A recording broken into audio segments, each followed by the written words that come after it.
Estos días de pandemia están creciendo cada vez más las posturas negacionistas. Ese es el tema que los invitamos a tratar hoy en una nueva mesa de filósofos.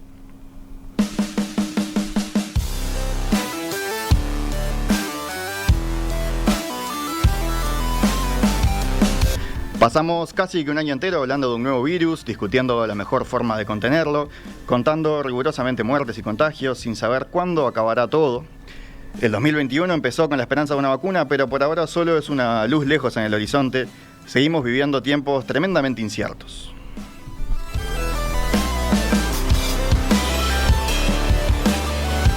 Para algunos esta incertidumbre aumenta el estrés, a otros lo lleva a buscar respuestas y así van creciendo teorías conspirativas. Así lo plantea, por ejemplo, la autora española Cristina Martín Jiménez, quien publicó este año pasado el libro La verdad de la pandemia, ¿quién ha sido y por qué?, que fue editado por Planeta, una de las editoriales más grandes del mundo.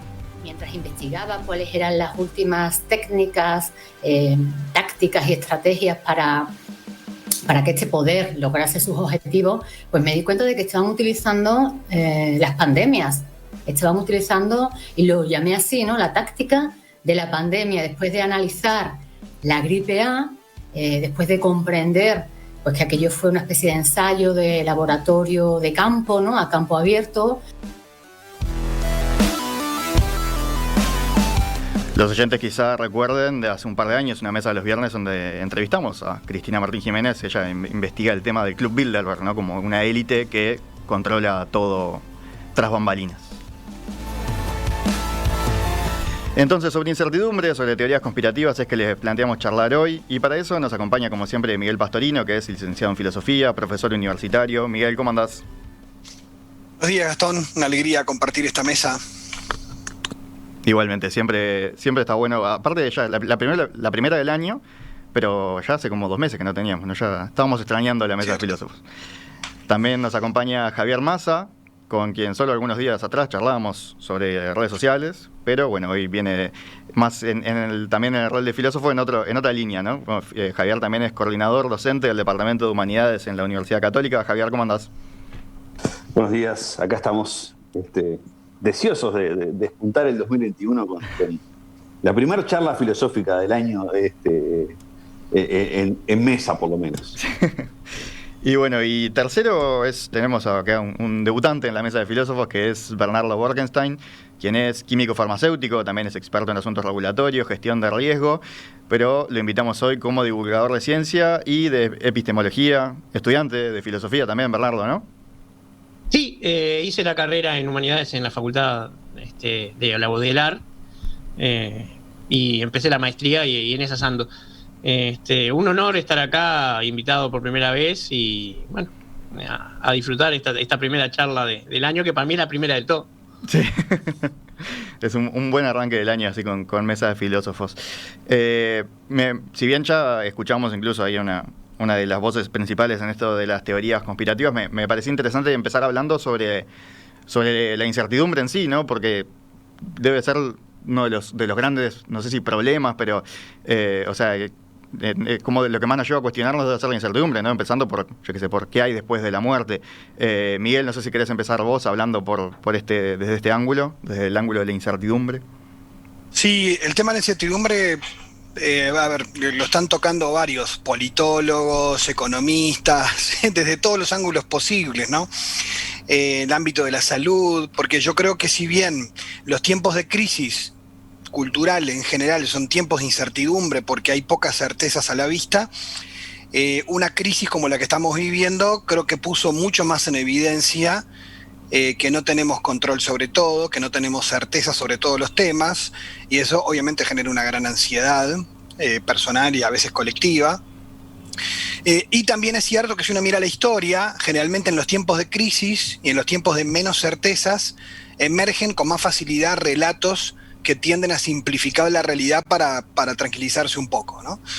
Y entonces necesitamos de esos relatos que simplifican para encontrar un enemigo común, una realidad donde las cosas pueden ser claras y distintas y no con tantos grises y complejidad. De hecho, es mucho más atractivo y menos aburrido pensar que todo tiene un porqué, una causa y un hilo conductor y hay un equipo que está armando todo esto, ¿no? Y a ver, esto sin caer en la ingenuidad de pensar que todas las cosas pasan espontáneamente, tampoco es cierto, porque incluso en los grandes complots de la historia, digamos, hay cocina.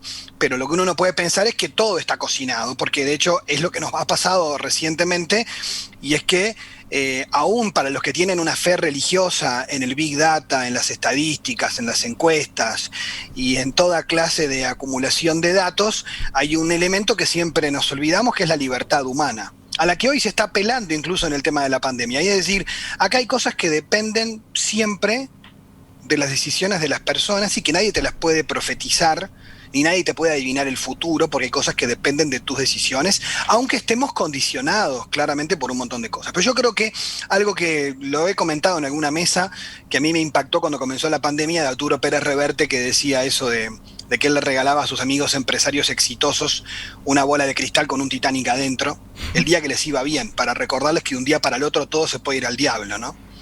De que cuando vivís lleno de certezas, en realidad no te acostumbres a que eso es lo de siempre, y parecería que toda esta crisis, parecería que puso en evidencia cosas que son normales en la condición humana, como por ejemplo que enfermamos y que morimos, como por ejemplo que somos frágiles, ¿no? Es decir, hay un montón de cosas que son normales a la condición humana que nos parecen sorprender. De hecho, he visto hasta algunos videos en España, en chiste, que mostraban como una especie de publicidad diciendo, atención, nuevo fenómeno en España, gran noticia, todos vamos a morir alguna vez. Y entonces lo hacían como todo muy en serio, ¿no? Pero a ver, yo creo que sí, que podemos capaz que introducir el tema en eso, ¿no? O sea, yo creo que hay una gran relación entre los tiempos de incertidumbre y la construcción de teorías conspirativas. Ahí de repente hay otro temón también, que es que la incertidumbre no es solo en estos temas. Esto no es nuevo. Tal vez la crisis del COVID ha agudizado cosas que ya venían de atrás. La crisis del conocimiento, la crisis que ha atravesado la ciencia, la desconfianza en la ciencia no es de ahora. ¿Cuánta gente hace décadas que confía más en las perlas mágicas y en el tarot que en el médico? Es decir, no es una cosa de ahora. Entonces, que alguien aparezca hoy negando la ciencia y creyendo en poderes mágicos para curar el COVID, claro, el problema es cuando esto se amplifica y cuando esto cobra dimensiones que, bueno, que ponen en peligro la salud pública, ¿no? Pero quiero decir, hay cosas que hoy no son nuevas, creo que se han agudizado, se han puesto en evidencia. Digo, para no ser largo, de repente esto como una introducción. Sí, aparece eso de como la búsqueda de ordenar el caos, ¿no? Bueno, esto en realidad no es tan caótico porque necesitamos buscarle un sentido, buscarle un orden. Javier. Bueno, interesantísimo la apertura de Miguel, y a ver, voy a ver si puedo como complementar un poco por ahí. Voy a arrancar citando a mi queridísimo profesor de filosofía antigua, Jesús Cañaveral, que nos decía en Facultad de Humanidades esto de: por suerte el mundo está plagado de incertidumbres y la vida está plagada de incertidumbres, porque si no sería aburridísimo salir de la puerta de casa para afuera todos los días, ¿no? O sea, si ya supiéramos todo lo que va a pasar y pudiéramos predecirlo todo y saberlo todo, la vida sería bastante aburrida, porque de alguna manera estaría plagada de certezas y una incertidumbre. Entonces, simplemente esta anécdota para matizar un poco, si se quiere, como una especie de halo negro negativo que puede tener la incertidumbre como concepto, ¿no? Es un poco necesaria. Necesitamos que el mundo nos sorprenda también, para que la vida no se torne absolutamente rutinaria, y en eso le perdamos un poco, ni siquiera el sentido de la vida, yo diría más como las ganas del vivir, ¿no? Y las ganas del descubrir. En esto para mí es fundamental poner en diálogo la idea de la certidumbre, la idea de la incertidumbre con la idea de la certeza, ¿no? Y sobre todo la costumbre de vivir en un mundo donde, digamos que está plagado de certezas mucho más que de incertidumbres, ¿no? O sea, yo creo que la humanidad se acostumbró un poquito de más a lo que empezó a pasar, si se quiere, del siglo, vamos a decir, del siglo X en adelante, donde empezamos a entender más el mundo de lo que no lo entendíamos. ¿no? Entonces, el auge del conocimiento científico, si se quiere de alguna manera, nos empezó como a llenar la vida de certezas, a llenar la vida de una idea de que somos capaces de mirar para afuera de la ventana, el mundo en que vivimos, entender y poder explicar. Y a eso viene añadido de que esa idea que tiene la ciencia de que entender y poder explicar lo llevamos adelante por dos razones fundamentales. Una, la que Gastón mencionaba recién, que es la de poner orden en el caos, y la otra, que es la de poder operar satisfactoriamente en el mundo, equivalían como una especie de entidad cuasi divina de la mente humana, de poder penetrar en la razón y en la constitución íntima de las cosas. Y de que, por lo tanto, nuestra capacidad de entender y explicar redundaba en que teníamos una especie de visión de rayos X donde desnudábamos a la naturaleza de su esencia más íntima. Y que por eso éramos prácticamente que semidioses, ¿no? O sea, ahí está el libro de Harari, el Sapiens de Animales a Dioses, va un poco como explicando esa línea evolutiva. Y yo creo que lo que hacen las crisis es como también un poco sacudirnos de esa modorra y de decirnos, mira que no es así.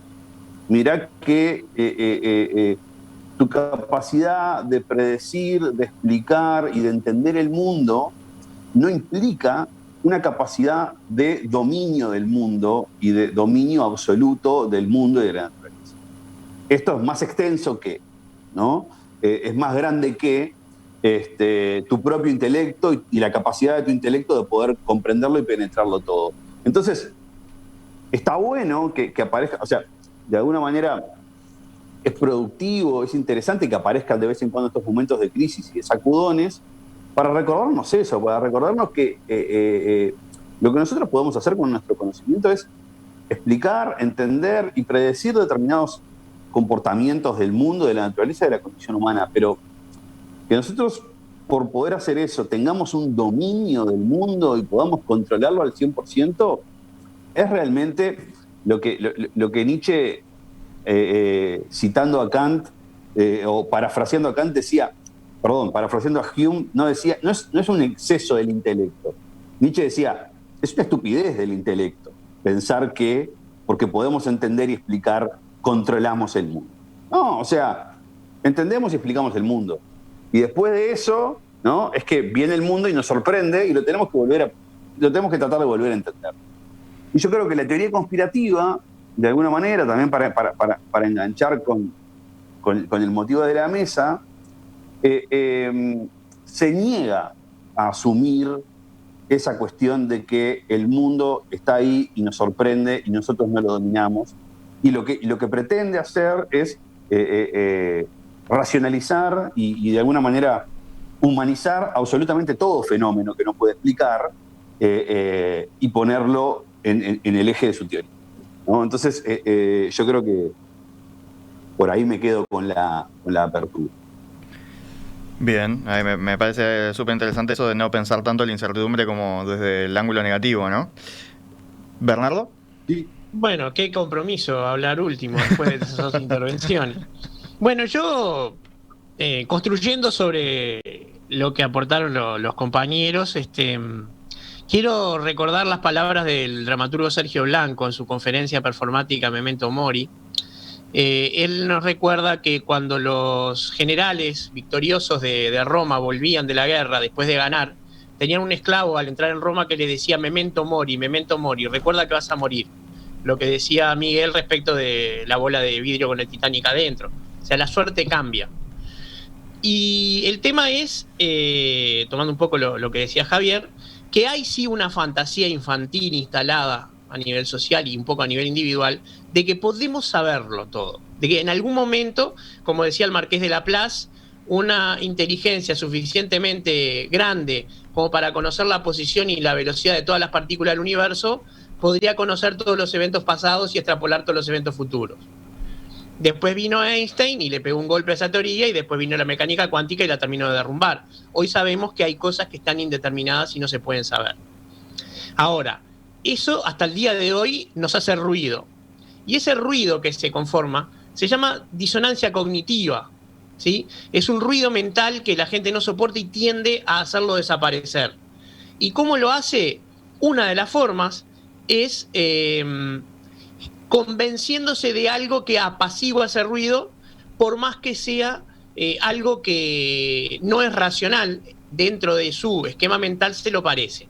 Entonces, existe una disciplina a nivel científico y a nivel profesional técnico que se llama la gestión del riesgo, que maneja justamente la incertidumbre como un dato de la realidad, ¿sí? Somos seres finitos con una inteligencia finita y un tiempo finito, no vamos a poder saber todo, hay un margen de inseguridad que es inevitable, pero que puedo gestionar. ¿Cómo lo puedo gestionar? Tratando de manejar sus efectos, ya sea en ocurrencia o en impacto. El tema es que más uno se pone a trabajar sobre ese tema, más aumenta la posibilidad de problemas. Si yo quiero evitar que, por ejemplo, un depósito se incendie y empiezo a reflexionar sobre eso, empiezo a ser consciente cada vez más de posibles focos de fuego que me pueden incendiar el depósito. Y con la pandemia pasó eso. Se pensó tanto en los peligros de la pandemia que se generó una carga de ansiedad enorme, y eso hizo que la gente, mucha gente, no toda la gente, necesitara apaciguar esa disonancia cognitiva, esa ansiedad que se le generaba, convenciéndose de algo que era lo que la ciencia no les daba. Porque ¿qué les daba la ciencia? Las organizaciones científicas, la OMS y todas las grandes universidades, incertidumbre y peligro. Entonces una teoría conspirativa les daba todo lo contrario, la certeza de que hay un malo, porque una teoría conspirativa tiene, grosso modo, 3 elementos. Un malo, muy terrible, muy inalcanzable, como Darkseid, el enemigo de Superman, que busca eliminar el libre albedrío.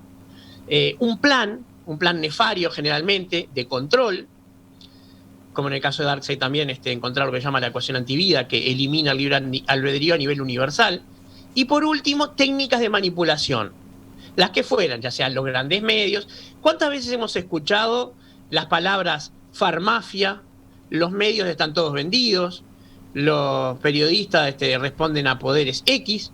Son cosas que se dicen pero no se pueden sustanciar.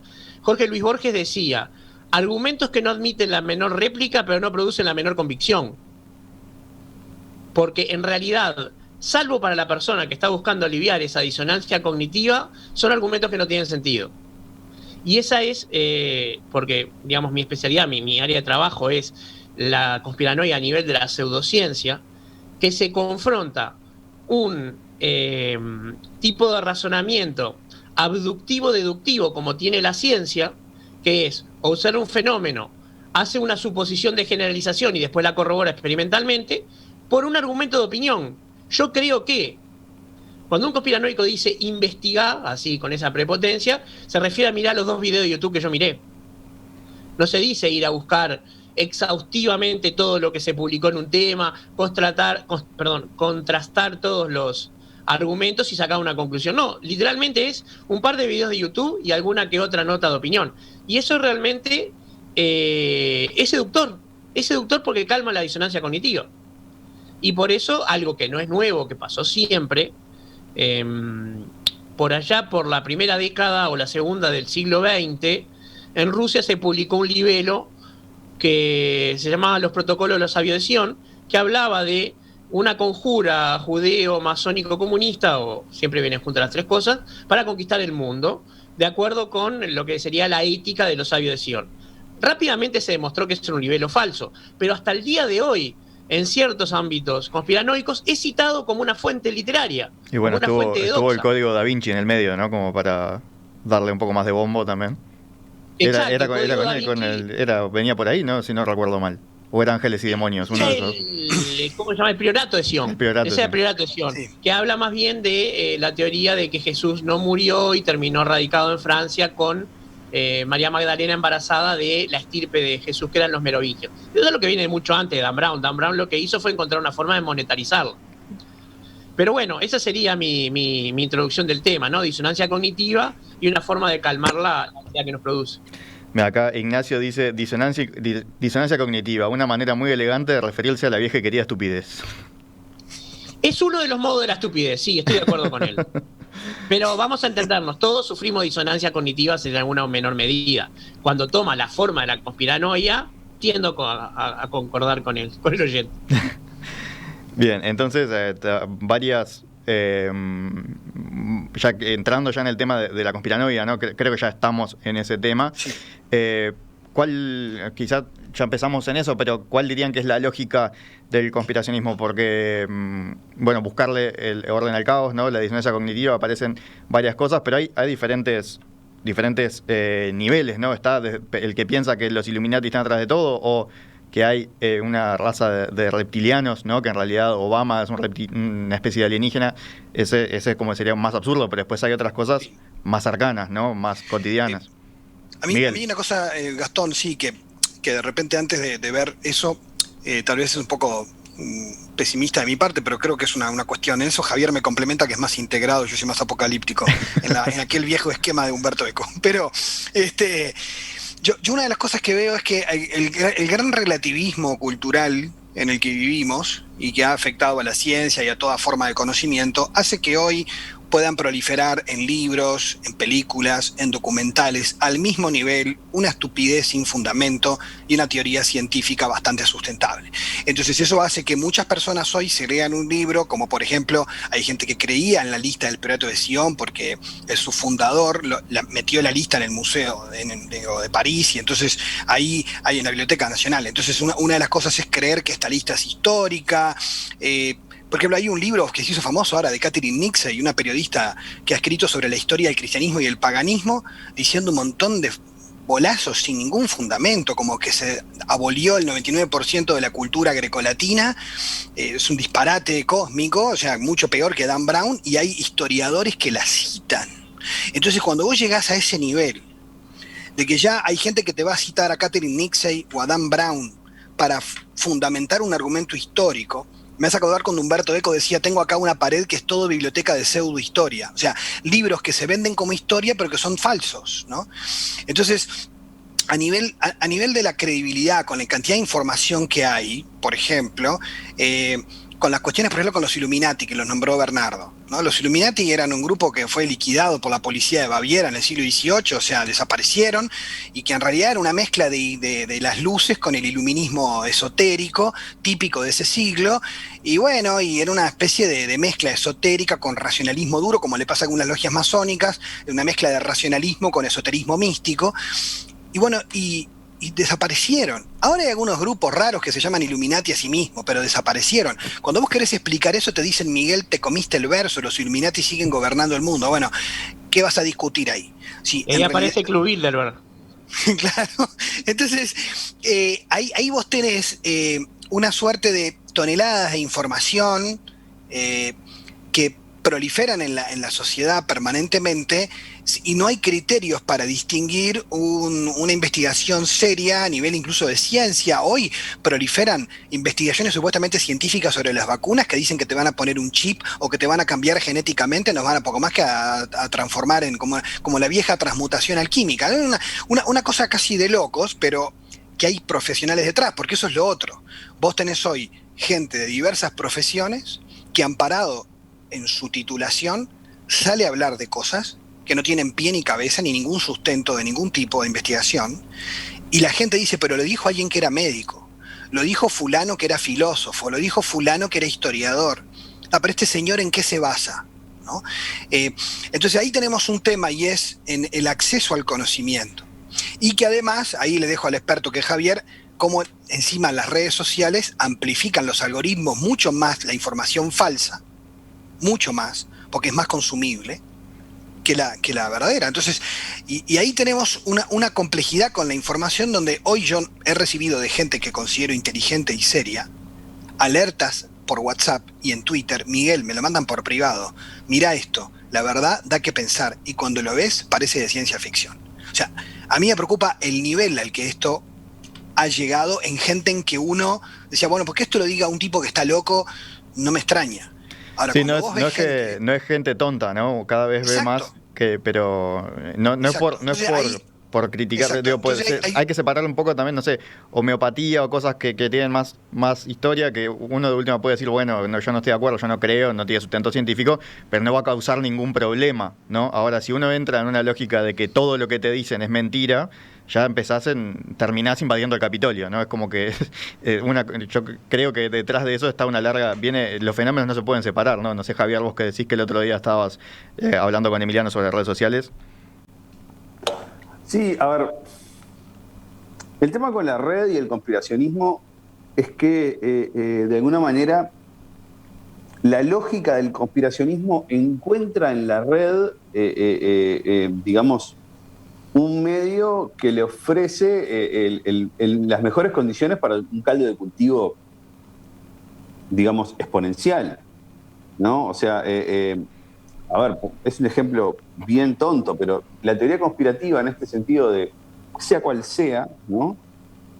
Mientras sean 10 personas en el garage de la casa de uno de estos señores que tiene ganas de tener la teoría y se juntan y hablan y discuten, de alguna forma no puede incluso llegar a ser inocua e incluso llegar a ser divertida, digo, para sus participantes y para quienes los ven de afuera. O sea, decir, bueno, pongamos la de los reptilianos, que si se quiere, que es como bastante de las más, por lo menos pintorescas, uno podría decir, bueno, mirá, esta gente cree que hay alienígenas entre nosotros, mirá que son 10 personas que se reúnen y hablan de eso, ¿no? Mirá qué pintoresco este club de amigos, ¿no?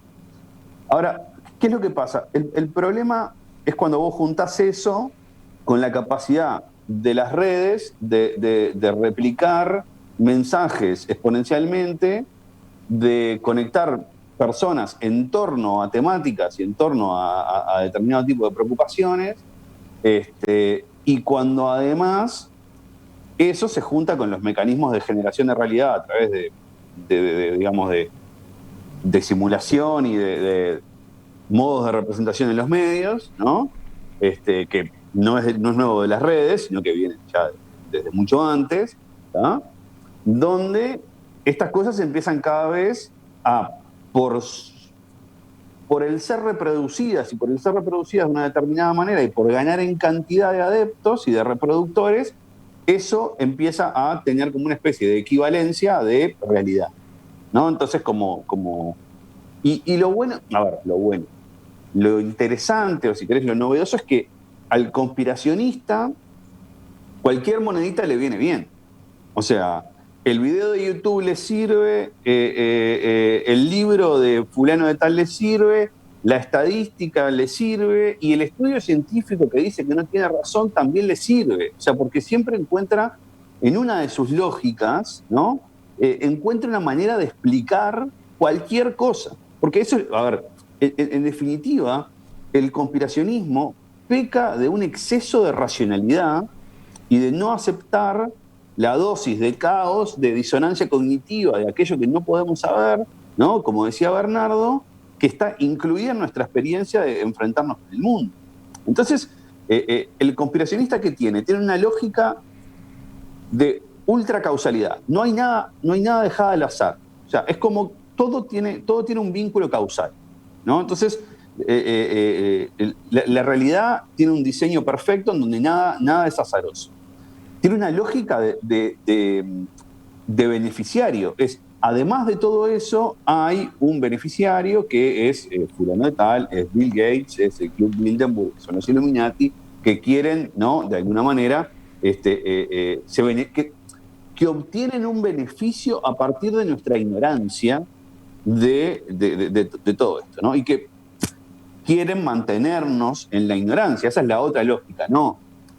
Hay toda una serie de mecanismos que están armados para que vos te mantengas en la ignorancia, ¿no? Y nada más atractivo para cualquier persona, desde los 2 años de edad hasta los 105, que le digan, esto no lo podés hacer, esto no lo podés leer, esto no lo podés tocar. Voy y lo leo. Si alguien me lo prohíbe, voy a decirlo, ¿no? Entonces voy a ir a buscarlo, ¿no? Y la otra es, y esta es la más paradojal, que es la lógica del monstruo detrás de todo y la ilusión de que eventualmente se le puede cortar la cabeza al monstruo. O sea, porque el poner la lógica del monstruo por delante es, esto es, ¿no?, el fulano de tal o el grupo tal, genera digamos, en el receptor de la teoría conspiracionista y en el conspiranoico, la fantasía de que eventualmente se le puede llegar a cortar la cabeza al monstruo y acabar con todos los males. Lo paradójico es que en la posibilidad incluso de que se pudiera realizar, sería difícil de pensar de que el conspiracionista quisiera realmente cortarle la cabeza al monstruo, porque implicaría el derrumbe de su propia concepción del mundo.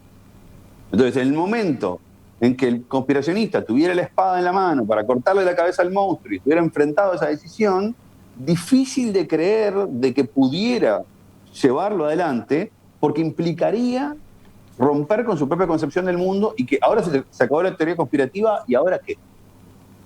¿No? O sea, y entonces, ¿el mundo en qué se transforma? En un mundo plagado de azar, de incertidumbre y de cosas que no podemos explicar porque el monstruo murió, ¿no? Entonces, ahí está como una paradoja enquistada en la teoría conspiracionista, que además es interesante porque lo dota al conspiracionista de cierta dimensión, si querés, casi que heroica en la lucha contra el monstruo, ese monstruo que en definitiva le va a costar matar si tiene que enfrentarse a él. En narrativa se habla en inglés la palabra es underdog, que es como el equipo del último que termina ganando, ¿no? Leicester en Inglaterra, todos hinchamos porque era el personaje que es el único que dice lo contrario y al final tiene razón, tiene una larga historia en la narrativa, ¿no? Y estos sí. Creo que ocupan ese mismo lugar. Bernardo, tenemos que hacer una breve pausa, ya vuelvo contigo, que sé que tenías ganas de hablar del efecto decímelo, ese mismo, que creo que va a estar interesante de la discusión, pero ya venimos. Seguimos en esta nueva edición de la Mesa de Filósofos, hablando de incertidumbre, de teorías conspirativas. Nos acompaña Miguel Pastorino, Javier Massa y Bernardo Borkenstein.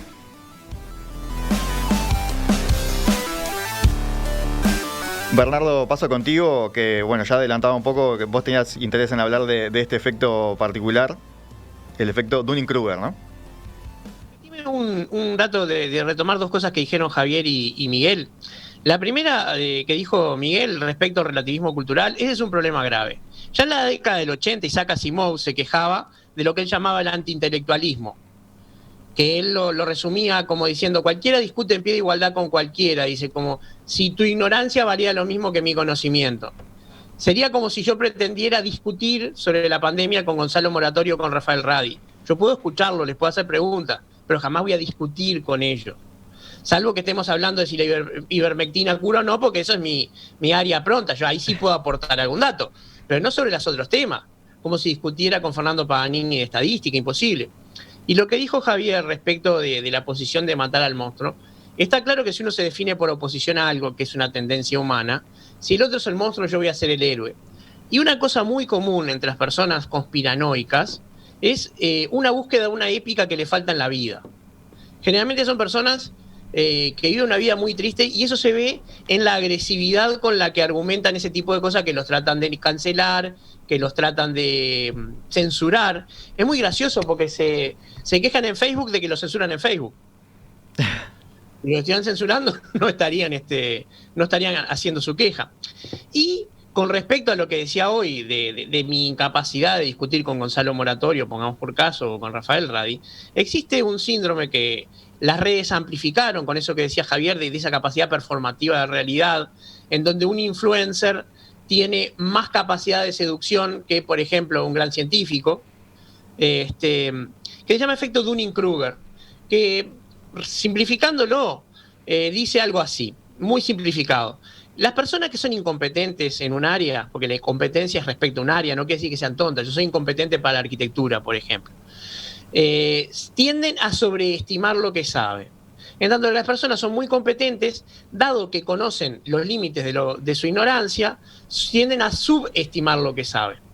Entonces, de alguna manera, cuanto más seguro estoy de la absoluta verdad de mis conocimientos, tanto más probable es de que yo no sepa de lo que estoy hablando. Yo hablaba ahora fuera del aire del problema que tengo yo con los conspiranoicos del dióxido de cloro. Ellos afirman cosas tales como cura en el 100% de los casos, absolutamente inocuo, prestigiosos científicos han demostrado, ¿sí? Sigamos, nada cura el 100% de los casos, siempre hay un porcentaje de casos que no cura y hay un porcentaje de casos de efectos esperados y efectos adversos. Y nada es 100% inocuo. El agua potable, tiene una dosis letal, que es 3.75 litros de una sola bebida. Entonces, si el agua tiene dosis letal, ya no queda rango para que nada sea 100% inocuo. Pero ¿qué pasa? El tema está en la convicción, porque lo que le está pasando a esa persona es, primero, una no conciencia de lo que realmente sabe, y segundo, que su objetivo real es eliminar la disonancia cognitiva, y eso lo tranquiliza, le da paz y le elimina el efecto psicológico pernicioso de la incertidumbre. La incertidumbre es parte de la realidad, es parte del mundo. Es como si yo quisiera hacer que hoy no hiciera viento para poder bajar a la playa. Yo podré elegir a dónde voy, pero viento va a ser independientemente de mi voluntad, porque la realidad es lo que se resiste a la voluntad del hombre. O sea, y tomando ese tema de la teoría conspiranoica y justo el problema de la incidencia de las redes sociales, es que, como decía pues creo que era Miguel, se pone en pie de igualdad lo que opinan cosas que no tienen sentido y tipos de fuentes que no tienen el mismo valor. Les voy a contar algo que se difundió muy poco, así que es casi una primicia. Esta gente del dióxido de cloro mandó, tanto al Ministerio de Salud Pública como a la Asociación de Química y Farmacia a la cual pertenezco, una carta muy larga y muy aburrida, buscando el apoyo y el permiso del Ministerio de Salud Pública para usarlo. Y en esa carta invocaban un montón de pruebas que están recopiladas, entre otros lugares, en un repositorio que yo lo llamo, como el argentino Diego Rodríguez, la clorósfera. Y ahí había, en el momento que entre Diego Rodríguez hizo un estudio y yo lo ratifiqué para poder usarlo, 84 entradas. De las 84 entradas, les pido así que adivinen cuántas eran científicas. Por decir un número. 2. Dígame. Bueno, se pasaron. Había una. Porque eran artículos de opinión, patentes. Contra lo que se cree una patente es yo pensé esto primero, no esto sirve para algo. Artículos que no tengan nada que ver con el uso de dióxido de cloro humano. Y la única científica en un artículo de revista verificada por pares y por lo tanto realmente utilizable era de la década del 70 y hablaba de la vida de las abejas cuando se trataba de las colmenas con dióxido de cloro. La única que había. O sea, no había nada. Pero esta gente, por su forma de convicción y por el tema de que es una adhesión del tipo que tienen las sectas, y generalmente una cosa que no hemos tocado de repente, suele haber un líder carismático atrás de todas estas cosas. Atrás de cada teoría, o varios, ¿no? O sea, siempre hay alguien que es el mártir, el perseguido, o sea, el que las farmacias o el Club Bilderberg o el establishment, ese gran malo informe que es el sistema, lo está perjudicando. Y vamos a entender que en mayor o menor medida nos pasa a todos. Pensemos en las discusiones Peñarol Nacional, si hay una confabulación de los árbitros o el tema del decanato. A todo el mundo le pasa en alguna medida. El tema es hasta dónde. La FIFA no nos cuenta las copas. Saludable. ¿No? ¿Perdón? La FIFA no nos cuenta algunas copas. Pero por supuesto, a Uruguay lo quieren sacar porque no vende televisión. Hay millones de convicciones paranoicas. El tema es cuando vienen en bloque y cuando se resisten, y con esto termino, a cualquier contrastación con la realidad. Porque acá voy a citar a Imre Lakatos, un epistemólogo del siglo XX, que él decía, y hablaba de científicos, que cuando un sistema de investigación es visto desafiado por la experiencia, la primera acción del científico que está investigando no es a descartarlo por otro, sino inventar una hipótesis auxiliar que emparche el agujero que le dejó la experiencia. Entonces esta gente, lejos de considerar la evidencia en contra, se inventa todo el tiempo hipótesis auxiliares, que lo que después termina siendo, en vez de un constructo conceptual que cumple con los principios de parsimonia y de coherencia interna, un Frankenstein. ¿Sí? Se parece un micado desparramado por la mesa, no a una estructura ordenada. Pero bueno, el objetivo, recordemos, es aplacar el ruido que la incertidumbre le causa a mi vida y no realmente construir una estructura coherente y consistente. Y ese es el efecto de Dunning-Kruger, ¿no? La incapacidad de medir, que, ojo, y perdóname que agregue algo más, esto es válido para personas que no sean técnicos formados en el laboratorio, profesionales, químicos, bioquímicos clínicos o inmunólogos, que se ponen a discutir sobre cómo se hace la PCR con los técnicos que lo están haciendo. ¿Qué sé yo? Si 30 ciclos, 50 ciclos o no. Lo veré el día que me pidan que lo haga. Pero gente que no tiene ninguna formación tiene la fantasía de que entiende de qué se trata. Pero eso es como pensar que si yo agarro un libro de anatomía y un bisturí, puedo extirpar un apéndice, que probablemente yo pueda hacer eso. Probablemente cualquier persona puede extirpar un apéndice. Los 18 o 12 años que llega a formar un cirujano es para saber qué hacer cuando algo sale mal.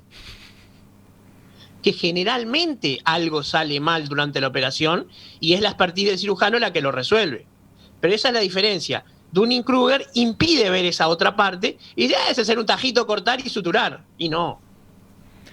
Yo no sabría decir cuál es el apéndice, te digo. Espera, Miguel, un segundo antes de volver contigo. Simplemente llega una consulta, por ejemplo, de Gustavo, que dice: el asunto está en definir qué es teoría conspirativa, porque también es un gran disciplinador para negar el pensamiento crítico, acusar cualquier disidencia de promover teorías conspirativas o ser un terraplanista. Simplemente quería aclarar, ¿no?, que lo que estamos hablando hoy es puede seguramente haber críticas al manejo de la pandemia, ¿no? O incluso puede que haya errores, equivocaciones. No estamos discutiendo que eso exista. Nosotros hablamos de algo más grande, ¿no? De decir, bueno, en realidad la pandemia es un invento de las élites para dominarnos, ¿no? Y cuando preguntabas para qué, es ya lo vamos a saber algún día, ¿no? Como que no, ¿cuál es el objetivo? O sea que acá coincido con el oyente, o sea, en realidad, a ver, es cierto que puede utilizarse la cuestión de la etiqueta de conspirativo para silenciar una disidencia o un pensamiento crítico, por supuesto, lo he visto en las redes.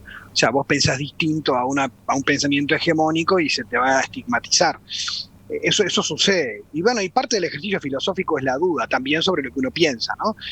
Ahora, acá, claro, el problema es que una cosa es traer ciertas ideas, teorías posibles, y otra cosa es cuando ya entramos en cuestiones que niegan absurdamente la evidencia científica o cuestiones de la más mínima lógica. Por ejemplo, en la Edad Media casi ni había personas que creían que la Tierra era plana. Eso es un invento de la Ilustración. De hecho, ya San Agustín sabía que la Tierra era una esfera, Nicolás de Cusa, todos, ¿no? Los padres de la Iglesia. Ya ahora hay más terraplanistas que seguramente que en el tiempo medieval. Pero Beda. Sí, Beda el Venerable, o sea, es un tema que eso sí, por eso se construyó el relato, pero hoy en día que alguien venga con estas cuestiones, bueno, sí, claro, yo creo que acá tenemos dos temas importantes como para tirar que serían para otro día, pero un primero, y es retomando lo que había dicho Bernardo que le pasó con el dióxido de cloro, es decir, a ver, no podemos poner al mismo nivel la opinión que el conocimiento, esto ya desde los clásicos, de Platón hasta Kant. O sea, uno puede decir, bueno, todos tenemos derecho a opinar, pero no es lo mismo la opinión de alguien que tiene la expertise en un tema que de la mía que no tengo ni idea de eso.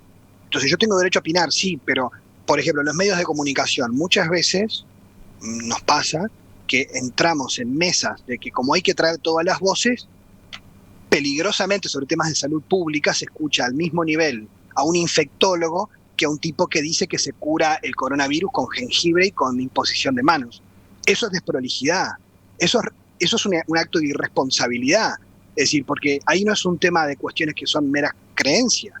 Entonces, ahí hay un tema también, creo, con nuestra sociedad, que una cosa es distinguir que todas las personas merecen respeto y otra cosa es poner todas las opiniones al mismo nivel, ¿no? Entonces, y no pueden estar todas las opiniones al mismo nivel, porque uno tiene que saber ejercitar y distinguir y ayudar a la gente a pensar, ¿no? Es decir, no uno que va a imponer su teoría, porque hay temas en los que podemos discutir que son opinables, en temas de política, de fútbol, de creencias. Ahora, hay cuestiones que yo no puedo poner al mismo nivel una hipótesis absurda que la evidencia empírica que la ciencia viene mostrándonos. Entonces, ahí hay también cuestiones que para mí son de una suma responsabilidad que tenemos los que cada tanto estamos en los medios y los que están permanentemente, acá te tiro siempre el fardo, Gastón, pero es decir, en que, bueno, cuando yo le doy el micrófono a alguien pensando en el bien de la sociedad, bueno, también tengo que pensar en el momento en el que estamos en cuál es ese encuadre, porque además, hoy Bernardo hablaba de las sectas, no me voy a meter ahí porque es un tema enorme, pero lo que antes pasaba con las sectas apocalípticas en todas las épocas críticas como el fin del Imperio Romano o al final del siglo XIX en Estados Unidos, o sea, los grupos apocalípticos eran con un líder carismático en un campo, en una aldea, y bueno, cada tanto a veces había alguna locura excesiva, como en el siglo XX los suicidios en masa. Ahora, ¿qué pasa cuando este tipo de creencias con sus liderazgos se empiezan a amplificar de un modo que igual tenés a un presidente adhiriendo a una teoría conspirativa de este tipo, ¿no? Entonces, o sea, cuando llegamos a esos niveles, bueno, acá preocupa mucho cómo manejamos la información. Y después, lo último que quiero decir es que también es cierto que yo que he estudiado más en el campo religioso, es impresionante, y acá quisiera agregar lo que decía Bernardo, que generalmente las personas que tienen estas teorías son fanáticos. O sea, vos con el fanático no podés dialogar. El fanático tiene una ceguera impresionante para admitir cualquier idea que haya disonancia con lo que él piensa. Y de hecho va a poder encastrarla de algún modo en su esquema para confirmar su propia hipótesis. Y entonces de lo que está convencido. Por ejemplo, les voy a contar un caso. Una persona que se fue de una iglesia pentecostal, ¿no? De una iglesia neopentecostal. Que hay iglesias muy geniales que trabajan muy bien, pero a esta persona le fue en una mala experiencia, se fue, y la gente de la comunidad, como lo vio que le iba bien en la vida, porque le habían profetizado que si se iba de la iglesia, claro, para que no se vaya, ¿no? Es una forma de manipular. Mirá que si te vas te va a ir horrible, el diablo te va a destruir. Entonces, no le vieron que le iba bien en la vida y prosperaba y le dijeron, lo que pasa es que el demonio te está entreteniendo para que no veas, ¿no?, el mal que estás haciendo. Pero cuando a la persona le empezó a ir mal, le dijeron, no, en realidad no es que te entretiene, en realidad el demonio te está torturando. O sea, no importa cómo te vaya, el demonio es el que está haciendo que vos hagas lo que hagas. O sea, no importa la evidencia, siempre yo tengo razón. ¿Sí?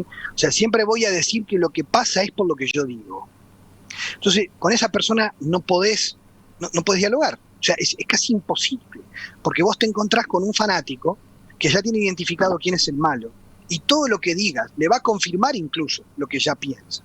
Con lo cual esto es sumamente complejo cuando este tipo de mentalidad y de fenómenos empiezan a masificarse, porque obviamente si ya hablábamos de polarización en algunos ámbitos que tiene que ver para mí con una época donde hay menos pensamiento crítico, donde hay un pensamiento más emocional, más simplista, menos crítico, donde hay una crisis con respecto a la historia. Hoy hay gente que te vuelve a contar, no sé, la historia de la Unión Soviética como si fuera el paraíso del Edén, o sea, no pasó nada, son todos buenos. Y vos decís, bueno, pero pará, si yo miro todos los totalitarismos del siglo XX, hicieron más destrozos que siglos de historia con la humanidad.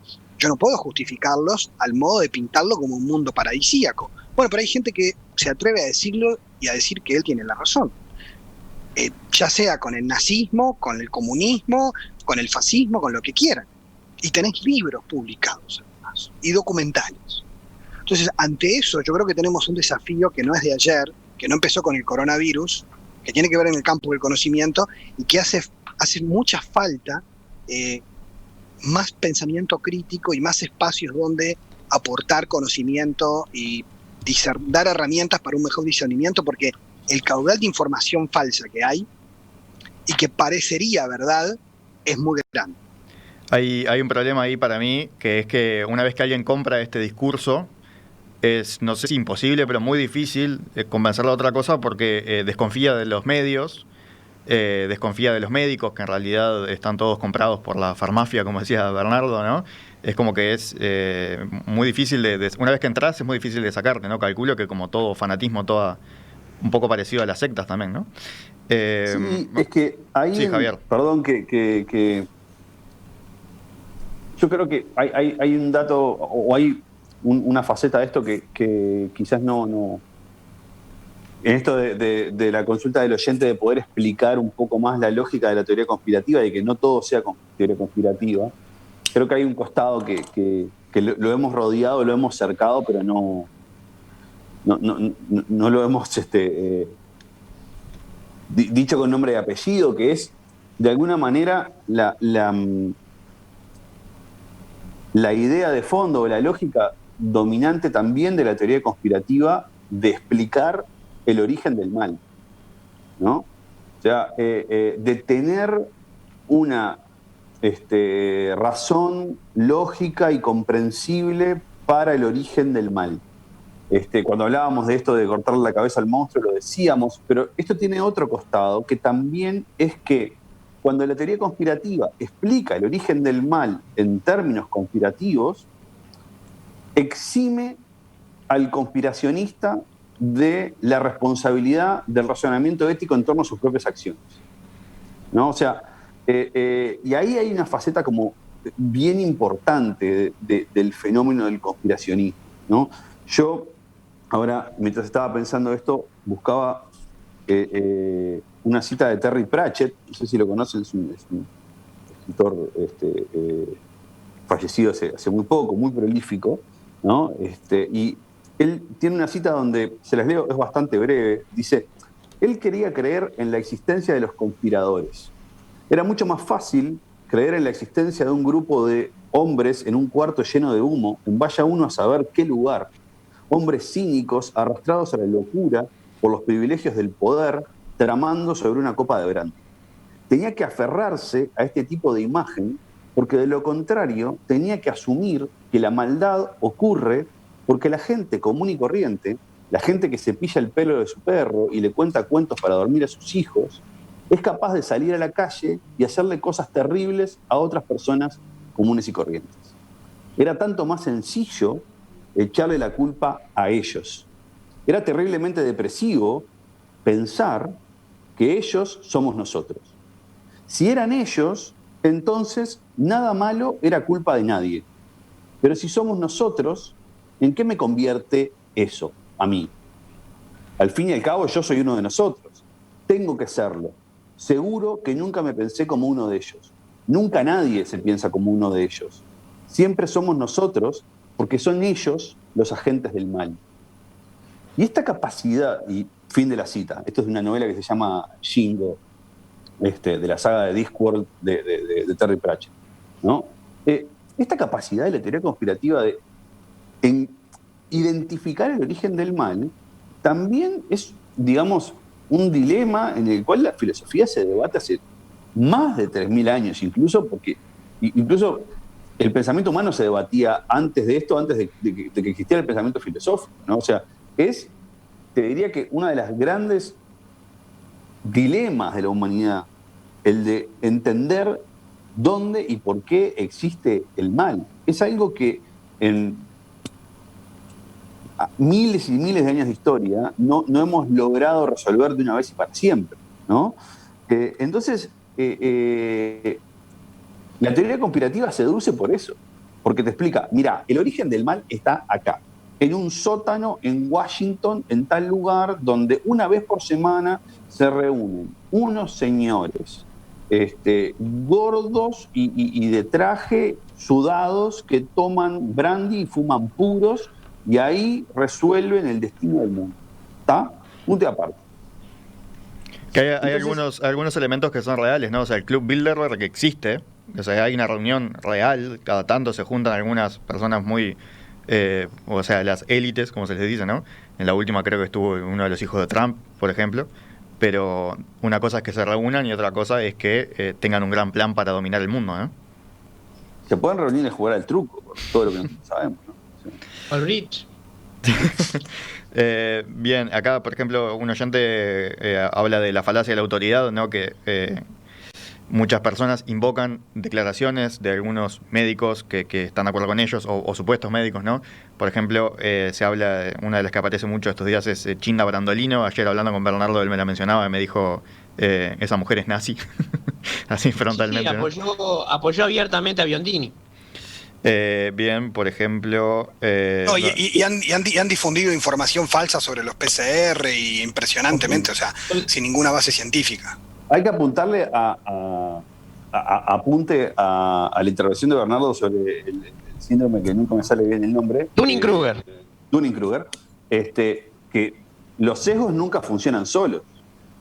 El sesgo, o sea, el Dunning-Kruger se junta con el sesgo de confirmación y hacen un cóctel explosivo, ¿no? O sea, porque es como Porque además yo me voy dando cuenta dentro de mi propia incompetencia que escucho a otros que tienen el mismo tipo de incompetencia que yo y confirmo de que yo tengo razón en esta soncera incompetente que estoy vociferando, ¿no? Entonces es como, y ahí tenemos a QAnon pensando en que hay una trama de pedófilos atrás de el Partido Demócrata. Sí, bueno, hay una cosa que también es enternecedora en la gente que es conspiranoica, en la capacidad de creer que algo en el planeta Tierra puede salir tan bien, como si alguna institución humana tuviera esa capacidad de organización, que no hay ninguna. Los errores, los problemas, los errores de ingeniería, los sobrecostos, son de todo el tiempo en todas las instituciones. No hay nada que sea tan perfecto. Y un tema de lo que venían hablando respecto de eso, es que las teorías estas conspiranoicas realmente son un problema porque no se puede discutir, porque el fanático siempre va a tener más tiempo que uno. Siempre va a estar más abocado a su fe mística que una persona que intenta ser racional. Entonces lo mejor es, como dicen en las redes, no alimentar el troll, no entrar en la discusión, al menos no en esos términos, ¿sí? Porque ese terno no va a llevar a ningún lado y lo único que va a hacer es que la persona se radicalice más en sus opiniones. Cierro, pues ya estamos bastante pasados de la hora, cierro solo con dos comentarios. Uno de Rosario que dice... bueno, dos científicos pueden discrepar, ahí es difícil optar por lo más razonable, eso no es parte del conocimiento. Vos, Bernardo, que trabajás en epistemología, bueno, el conocimiento científico va cambiando, lo que ¿no? No se puede es extrapolar a que cada vez que dos personas están en desacuerdo sean dos científicos de niveles de saber comparables. No, que sean comparables. No, claro, y que a veces el desacuerdo no es en cosas absurdas, a veces son cuestiones, por ejemplo, hasta en un diagnóstico médico, en gente que sabe mucho, no siempre se está de acuerdo en todo, pero no quiere decir que estén en desacuerdo en una cuestión de blanco o negro, como en estos casos, ¿no? Claro. O sea, hay que sumarle a esto también como una especie de imagen, si querés, como ingenua y totalmente despegada de la realidad, acerca del proceder y del modo de entender el conocimiento científico, de que el conocimiento científico va absolutamente de certezas y punto. No, claro. ¿No?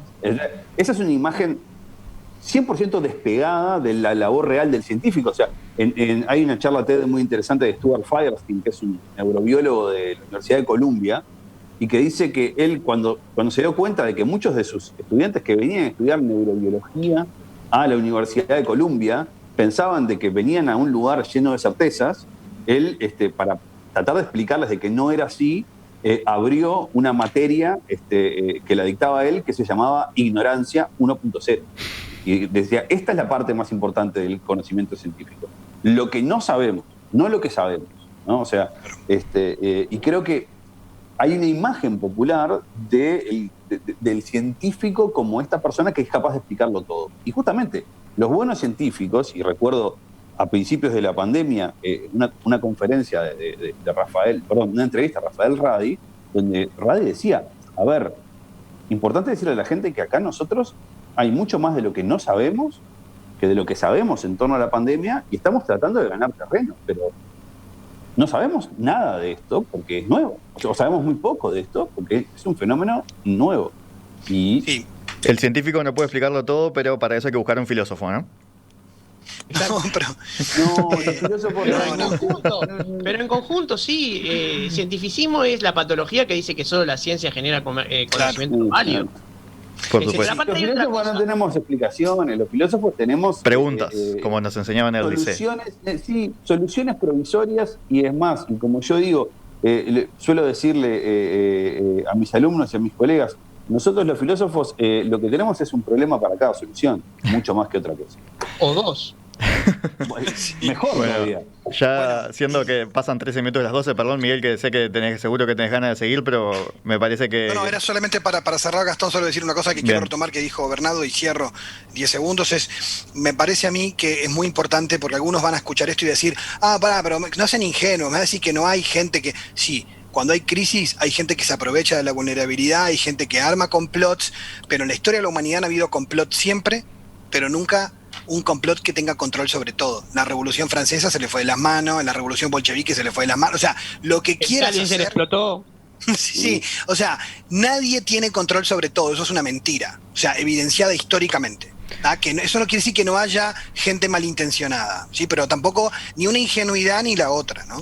Yo que vengo de la narrativa, para cerrar, una frase de alguien que se cita mucho estos días, que es Mark Twain. Hay una frase de Mark Twain que se atribuye a él, por lo menos, que es: cuando te encontrás del lado de la mayoría, tiempo de reflexionar, ¿no? Te lo tiran alguien que está metido en la conspiranoia, te tira eso, ¿no? Hay otra que se le atribuye a él, que es: por supuesto que la realidad supera la ficción, porque la ficción tiene que tener sentido. Y bueno, la realidad... Esto que se hace es buscarle un poco de sentido a eso en el caos, ¿no? Muchísimas gracias a los tres, a Miguel, Javier, Bernardo, por esta mesa de filósofos. No dudo que queden puntas que se puedan seguir discutiendo en el futuro. Bueno, a las órdenes y muchas gracias. Un abrazo. Un abrazo Muchas para los gracias tres.